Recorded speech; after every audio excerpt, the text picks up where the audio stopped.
Welcome to Geekdomo. Okay, today we're going to discuss lore of EverQuest Next. For those of you who might be crazy Lordites, for the previous series of EverQuest, I'm sorry, it's all going right out the window. Here's why. The main reason they're doing a reboot is very similar to the reason that they are doing a reboot of the Star Trek franchise. Star Trek has been around for, 50 years now? Jeez. And many movies, books, stories, comic books, all kinds of different things have been written about Star Trek. And when J.J. Abrams was asked to redo the series and start over, he thought, if somebody's going to join up and start watching my movies, they're not going to be able to catch up with everything that's happened. Either they are complete lore freaks, Lordites I call them, or they are going to be completely new. There's going to be some that are sort of in between the two, but effectively there's all different levels of people that are going to come to the movie, whether it be somebody who's really, really into it or somebody who's not.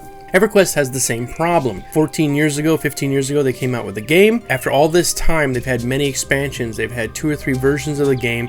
Each time somebody writes a new section of lore that's building on somebody else's section, and it becomes a confusing mess. So now that the game is going to be coming out and sort of a reboot of the entire franchise, they thought, let's redo the lore. So that's what we're going to cover today. It's going to be a down and dirty discussion about what was released during the convention this last week. I will tell you something straight up. I am horrible with names. I've never been able to pronounce many names right at all. So I know there's some people out there that are going to get really ticked off that I can't pronounce a particular name. I apologize right now. I'm going to screw it up, but that's okay. If you get the gist of what I'm saying, I might even put the character name up on the screen so you can see that's what I meant to say, but I didn't do it right.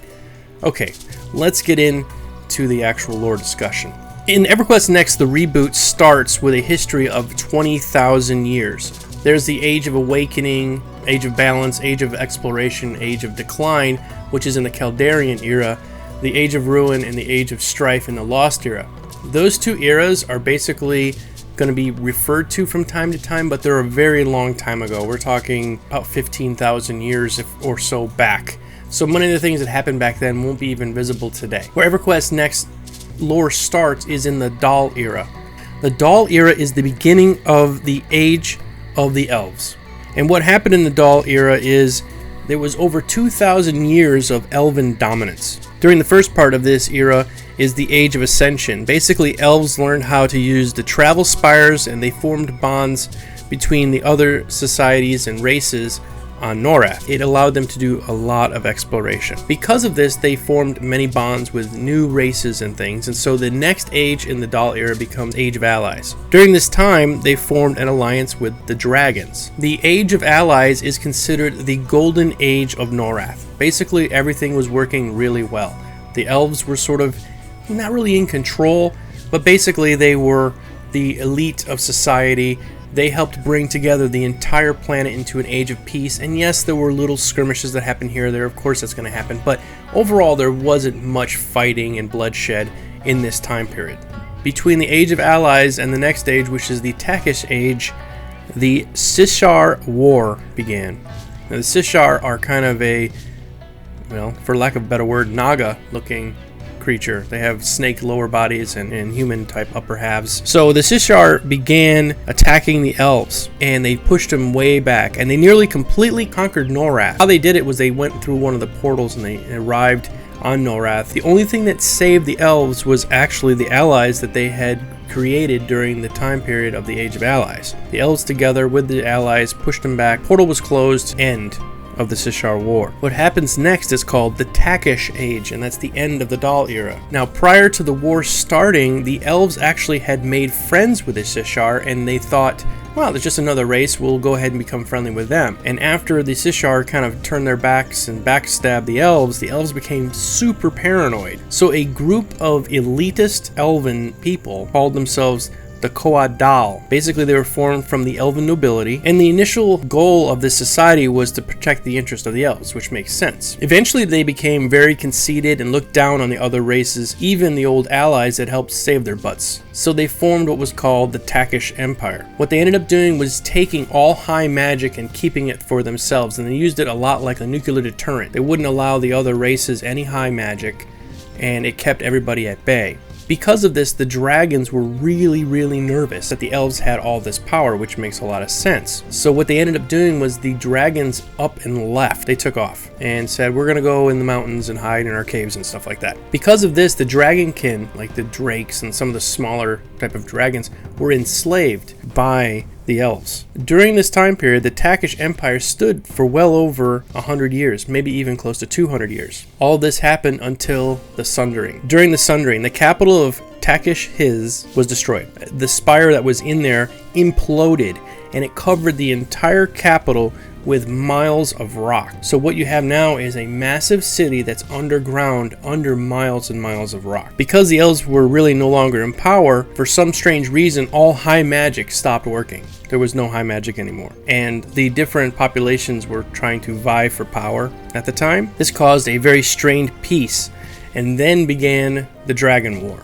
So the dragons had a grudge to settle after all of the high magic was broken, because now they have nothing holding them back. They weren't afraid of the elves anymore. They decided, you know what, we're going to go on a murder spree. They flew around the areas and they killed thousands and thousands of people. Now there was an aspect of the elven community that did not want to go through this whole elitist way, and they were called the Fear Dal, and they performed an alliance called the Combine. Now the Combine was basically the elves that were more liberal. They weren't purist. They accepted all other races like ogres, dwarves, all of that. The elves of the Combine felt that they were sort of responsible for the mess that had happened, and they decided that we need to leave because the dragons were maiming and murdering thousands and thousands of people. So they take the fight directly to the dragons. What ends up happening is the fall of Bastion. Now the Bastion is basically the last hope that they have to hold the dragon back so that the Combine members can get away. And it's successful. They are able to hold back the dragons long enough so that all of the races of the Combine can get behind the lines, get on ships, and leave. And the Combine groups end up going to Kunark. The fight for Bastion takes place with the best of the elven soldiers. They were called the Tyr Dal. So they all flee to Kunark. That is the beginning of the Combine era. Now we move into the first stage of the Combine era called the Age of Exile. So all of these people, the fleets, are heading towards Kunark. And when they get there, they find that the Sishar are already there. They've been building up armies of special soldiers that were mind controlled called the Iskar. The Age of Exile is a 500-year period where the Combine group is staying on Kunark. While they're there, the Sishar enslave both the Combine and the Iskar. The Iskar eventually want to break loose, and so a rebel faction forms with the Iskar group. The Iskar, along with Combine members, are able to push back the Sishar back through a portal again and close it up. At the end of this period, peace kind of settles down on Kunark. The Combine are getting along okay with the Iskar. Everybody seems to be doing okay, but eventually the Iskar, not really having had their own thoughts prior to this, decide that maybe we should follow what the Sishar did and decide that they want to take over the Combine people again. The Combine do not want to be enslaved again. They don't want to be held under any kind of subjugation. So what they end up doing is deciding, you know what, we've been here 500 years. Almost all of us that are on this island were born here. We know nothing else, but we do have a history back on the mainland. So why don't we just up and leave and go back there? That begins the Age of Heroes, which is where the story starts out for EverQuest Next. So the Combine people leave Kunark, head back to the mainland, and they've got nowhere to go. So they start a brand new city called EQNext. Now here's a little bit of trivia for you people. It's kind of obvious for some, but some not. EQNext is actually Sony EQ spelled backwards. I had been playing probably about 6 months before I figured that out. They come back and they form a new city called EQNext. Now EQNext, at this point, is basically like Mos Eisley.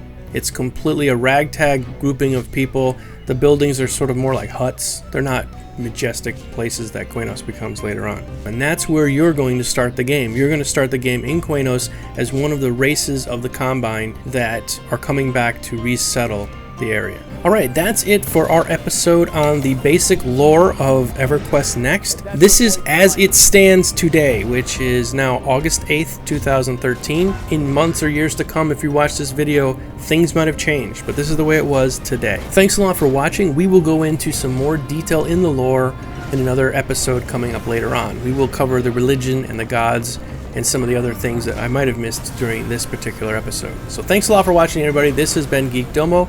I hope you all have a great day. Until next time, see ya!